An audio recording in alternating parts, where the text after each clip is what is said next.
जी बिल्कुल, यही विधानसभा यहाँ से 200 मीटर का दायरा है। आज से 1.5 साल पहले नियोजन नीति जब लागू मतलब 60-40 का फॉर्मूला लागू हुआ था, तो उसके विरोध में युवाओं का एक आंदोलन हुआ था विधानसभा घेराव का। उस आंदोलन में हम भी आए, प्रशासन के माध्यम से आंसू गैस, रबड़ का गोला छोड़ा गया था। हमारे कई साथियों को लहूलुहान किया गया था। मैं उस दिन एक काली टी शर्ट में था, उस टी शर्ट को एडीएम महोदय के द्वारा फाड़ दिया गया था। जब हमें डिटेन कर रहे थे, पकड़ रहे थे, काफी लाठियां बरसाई गई थी। और आज जब इसी सदन में आ रहे हैं तो एडीएम साहब भी बगल में वो सलामी ठोक रहे थे, तो अच्छा लगा कि ये लोकतंत्र की सुंदर लोकतंत्र में यही जो है जनप्रतिनिधि जो है उसका एक ताकत होता है। बिल्कुल, जनता के प्रतिनिधि, जनता के प्रतिनिधि। तो मेरा बिलीफ और तर्क यही है कि हम उस भारत में रहते हैं, उस झारखंड में रहते हैं जहां लोग आस्था पर बिलीव करते हैं। किसी की आस्था मंदिर से होकर जाती है, किसी की आस्था मस्जिद से होकर जाती है, किसी की पेड़ के नीचे से होकर जाती है। आस्था सबकी है।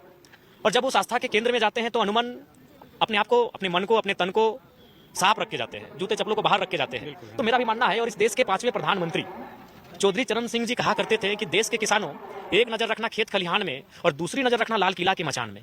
तो हम जब खेत खलिहान में जाते हैं, जैसे भी हम लोग के खरिहान हम लोग बोलते हैं, जहां धान को इकट्ठा किया जाता है, तो वहां हमारा नियम है कि हम जूता चप्पल को उस खरिहान में, जब भी हमारी एंट्री होगी, जूता चप्पल बाहर रहेंगे। और दूसरा क्या उन्होंने कहा था, लाल किला का मचान, यानी उसका आशय है हाउस से, वो हाउस पार्लियामेंट का हो या असेंबली का हो। तो वहां भी जब हम जाएंगे तो हमें लगता है कि उसी आस्था के साथ मंदिर चाहिए। बिल्कुल सर्वोच्च मंदिर है। आप ईश्वर के आगे माथा टेकते हैं तो आप यही रखते हैं कि हमें सुरक्षा मिले, हमें आपके संरक्षण में एक ताकत मिले, हमारी मांग पूरी हो। तो उसी प्रकार जब हम सदन में आते हैं तो हम भी आस्था रखते हैं कि यहाँ से जो कानून बनेंगे वो हमारे लिए सुरक्षित होंगे, वो हमें सुरक्षा प्रदान करेंगे। और हमारी जो पक्ष में कानून बने और हमें सुरक्षा संरक्षण मिले, तो जो संरक्षण आप ईश्वर से, अल्लाह से सोचते हैं कि मिलेगा, वही संरक्षण आपको सदन के भीतर कानूनों से मिलता है। इसलिए सदैव जब भी हमारी यहाँ उपस्थिति होगी स्वाभाविक। आपने भी कानून की बात की, लेकिन कल से एक आपका वीडियो वायरल है जिसमें आप किसी नाजिर को बोल रहे हैं कि पटक के मारेंगे। आप कानून बनाने वाले आदमी हैं, अब आप विधायक हैं, ऐसी भाषा क्या आपको सही लगी? बिल्कुल नहीं, मैं स्वयं मानता हूं कि ऐसी भाषा बिल्कुल भी उचित नहीं है। लेकिन सवाल ये है कि आप लोग इस विषय को भी जानना होगा कि एक नाजिर जो कि सरकारी नौकरी करता है, उसे कई हजार रुपए तनख्वाह मिलती है, और एक गरीब मजदूर से 10,000 रुपए घूस लेता है। जब उसको हम फोन करते हैं 3 बार फोन को काट देता है, बोलते हैं बाहर में, तो स्वाभाविक एक मानवीय प्रतिक्रिया होती है। अगर यहाँ वे लोग ईमानदारी पूर्वक अपना कार्य को करेंगे तो किसी को ना अपने व्यवहार को बदलने की आवश्यकता है, ना भाषा में प्रभाव डालने की आवश्यकता है। लेकिन सवाल तो यही है ना जयराम जी की, कानून व्यवस्था देखने का काम तो किसी और का है। अगर आप इस तरह से धमकी देंगे तो कैसे? आपको मेरी धमकी दिखी, उन गरीबों का शोषण नहीं दिखा? क्यों नहीं दिखता है?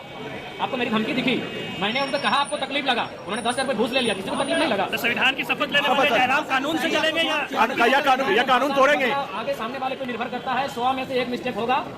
जयराम जी आप संविधान का शपथ लेने वाले जयराम जो है संविधान से चलेंगे या धमकी से चलेंगे? संविधान से भी चलेंगे, और जहाँ की आवश्यकता होगी एगो के साथ अगर ऐसा व्यवहार होगा तो उसके लिए वो दोषी है। हम तो 90-99 को प्रणाम भी तो करते हैं, जोहार भी करते हैं, वो जमादार भी होते हैं, तो हमको सलामी देना बोले दादा ठीक से रहियो ना, कोई दिक्कत ना है, हम तो विधायक ने छोटे भाई लगे। तो हम तो इस बोली में भी उनसे बात करते हैं। एक मामूली अगर चौकीदार भी हमसे कभी मिलता है, हमको सलामी देता है, तो उसको हम गले लगते हैं, बोलते हैं आपका छोटा भाई है तो कोई दिक्कत नहीं, अगर कैमरा नहीं चल रहा है तो इस प्रोटोकॉल को मत फॉलो कीजिएगा। कैमरा में चूंकि आपका माननीय है, लेकिन अगर कैमरा नहीं चल रहा है, लोगों की नजरें नहीं है, तो आप हमें अपना छोटा भाई बुलाए। तो मेरा तो ये भी व्यवहार है। आपका स्टाइल जो है बरकरार रहेगा। अगर कुछ अन्याय अन्याय होगा तो हम बोलेंगे। वहां अगर अन्याय होगा, गरीब जनता को सताया जाएगा, तो वहां स्वाभाविक एक मानवीय क्रिया है, और प्लस 29 वर्ष की आयु है, युवा अवस्था है, तो एक क्रिया उत्पन्न होगी। उसके लिए हम भी खेद प्रकट करते हैं कि इस तरह के शब्दों का प्रयोग ना हो, लेकिन हमारा व्यवहार सामने वाले के लिए। विधायकों वाली एनडीए को कमजोर कहा जा रहा है।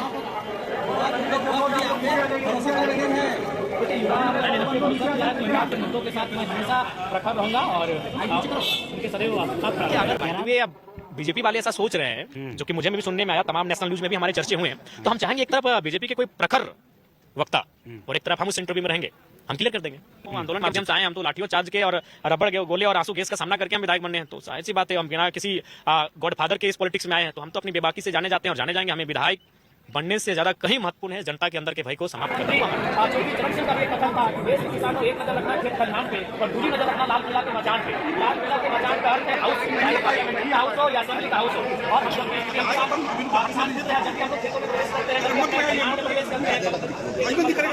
खेती बकारी करते हैं, तो हमारी आस्था, जो आस्था खेतों के प्रति है, वही आस्था इस सदन के प्रति होगी। तो सदन भी कहीं ना कहीं हमारे लिए इसीलिए बनाया गया है ताकि यहाँ आपको अधिकार फसल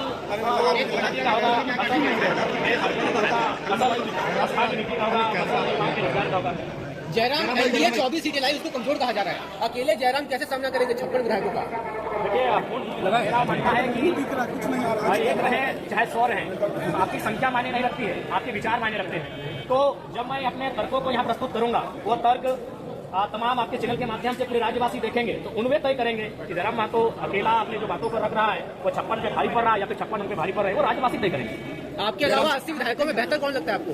देखिए, अभी ये मेरा पहला दिन है, जब मैं उनके साथ बैठूंगा, मिलूंगा, उनके व्यवहार में आकलन करूंगा, उसके बाद इस सिलसिले में मैं पहुंच कर बात करूंगा।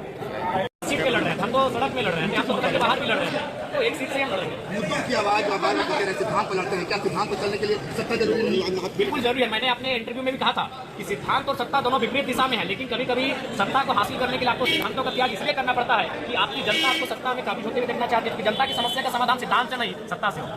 5 साल में कभी ऐसा भी मौका आएगा कि आप सत्ता के साथ हो सकते हैं? देखिए, ये तो सरकार की कार्यशैली पर निर्भर करता है, और हमारी जनता जो 12 लाख जनता और उसके बाद जो झारखंड की जनता है, उनके प्रति जो सरकार का रवैया रहेगा उस रवैये पर निर्भर करता है।